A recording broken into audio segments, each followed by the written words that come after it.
ভারত থেকে আসা ঢলে হঠাৎ বন্যায় বিপর্যস্ত ফেনী, নোয়াখালী, খাগড়াছড়ি, কুমিল্লা সহ ১২ জেলার ৪৪ লাখেরও বেশি মানুষ। এসব এলাকার মানুষ পানির এমন ভয়ঙ্কর রূপ দেখেনি অতীতে। বসতভিটা হারিয়ে জীবন বাঁচানোর আপ্রাণ লড়াইয়ে ব্যস্ত মানুষ। কোনো রকমের সতর্কতা ছাড়া এমন বন্যায় অন্তত ১৫ জনের মৃত্যুর খবর পাওয়া গেছে, তবে নিখোঁজ রয়েছেন অনেকেই।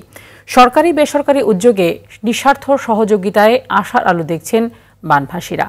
ক্ষতি কমিয়ে বন্যার্তদের পুনর্বাসনের পরামর্শ বিশেষজ্ঞদের। আরও জানাচ্ছেন মাইদুর রহমান রুবেল।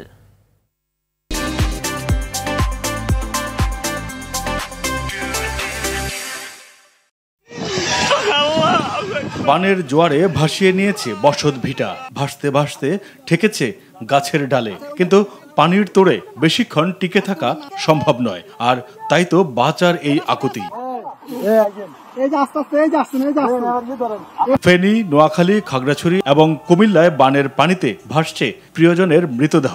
মানবিক বিপর্যয়ের এমন ছবি সামাজিক মাধ্যমে ছড়িয়ে পড়লে কাঁদিয়েছে বিবেকবান মানুষকে।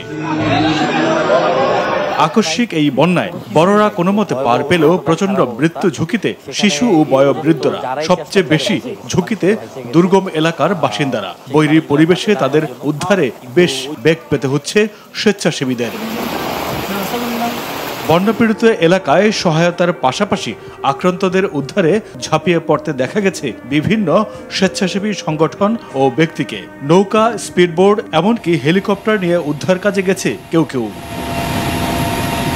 পূর্বাভাস না বোঝা কিংবা সময় মতো পদক্ষেপ না নেওয়ায় বন্যায় ক্ষতির পরিমাণ বেশি হতে পারে বলে মনে করেন জলবায়ু পরিবর্তন বিশেষজ্ঞ ডক্টর আইনুন নিশাত। পূর্বাভাস দেওয়া হয়েছে, পূর্বাভাস ভারতও দিয়েছে, বাংলাদেশও দিয়েছে, আপনারা শোনেন নাই। আমরা যদি কাজ না করে থাকি অন্যকে দোষ দিয়ে তো লাভ নাই। এই বন্যার পূর্বাভাস পানি উন্নয়ন বোর্ডের পূর্বাভাস কেন্দ্র প্রত্যেক ডিসিকে সকাল ৯টার মধ্যে পাঠায়, প্রত্যেকটা খবরের কাগজের সম্পাদককে সকালের দুপুরের মধ্যে পাঠায়। যাদের পাঠিয়েছে তারা দেখে নাই অথবা বোঝে নাই। যদি ড্যাম ক্ষতির সম্মুখীন হয় তখনই এর স্পিলওয়ের গেট খুলে দেয়া হয়, এবং এটা অটোমেটিক্যালি খোলে না।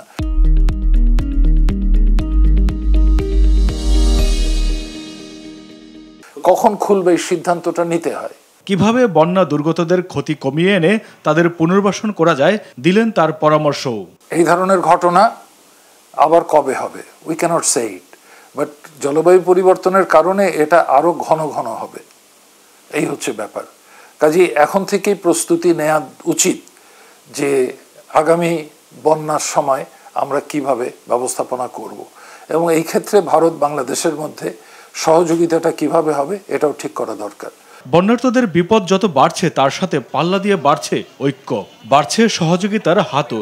সব বিপদ কাটিয়ে শিগগিরই মাথা উঁচু করে দাঁড়াবে আক্রান্ত এলাকার বাসিন্দারা, এমনটাই প্রত্যাশা সবার।